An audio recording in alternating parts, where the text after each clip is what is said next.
Over 2 million Irish people regularly play sport.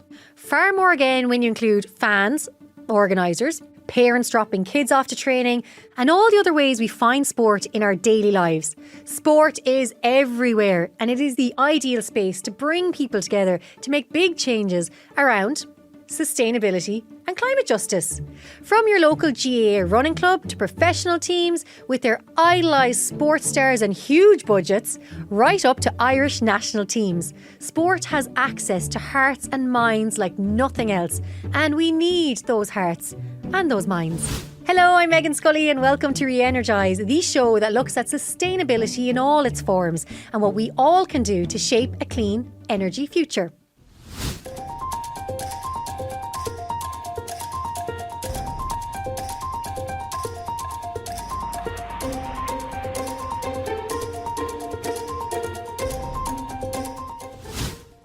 Oscar Carolan is a sustainability consultant who has worked with lots of sporting organisations, including Leinster Rugby.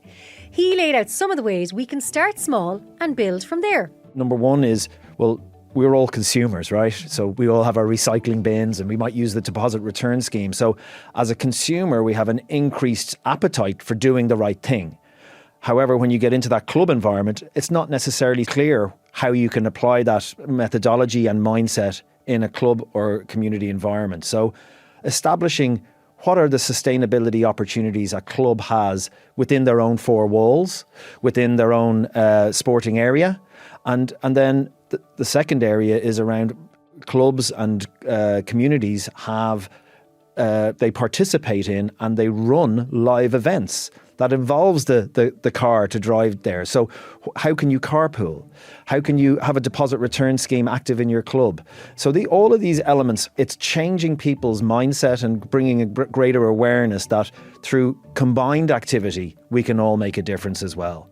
And then the third area, if you scale that up from a club to a county to the GAA, for example, or the IRFU or the FAI, they have huge numbers of followers.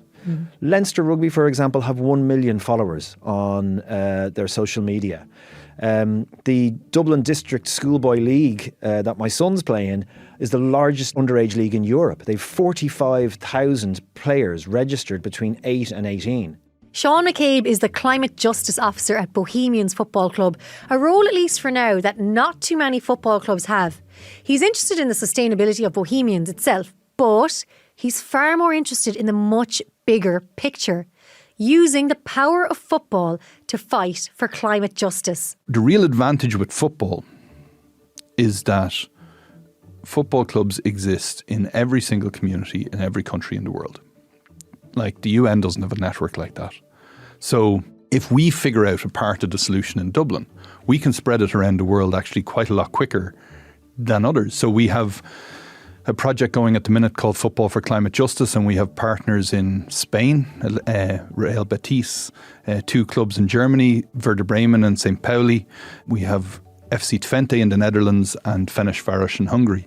And so this is an amazing, positive network of clubs trying to redefine that narrative of what sustainability is in the football context, trying to not let it be defined really narrowly as the operations of the clubs or fan travel or these types of things. Because if football clubs go that way and if sport goes that way, it will reduce that small percentage of emissions that it's responsible for.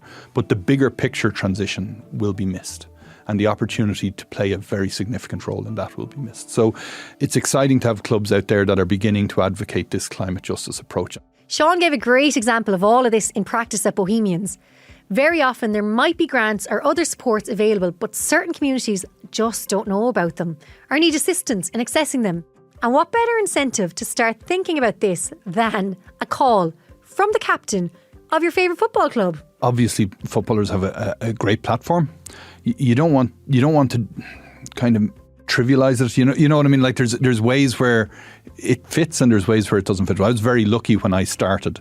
Georgie Kelly was playing up front for us, and he was at the same time studying climate finance in Smurfit. So he was a really good voice for the work.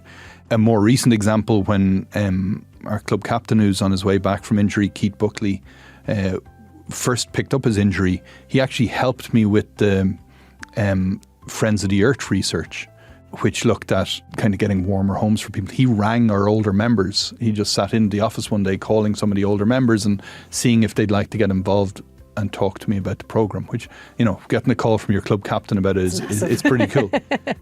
Well, this is just one simple example, but it shows how using the huge reach and power of football in this case, but sports organisations more generally, can be a massive force for good.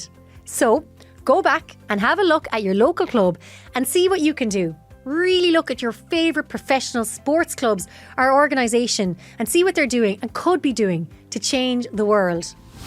Now, don't forget, you can find out so much more of all of this and hear the full interviews with Oscar and Sean on our companion podcast series, Energise, available now.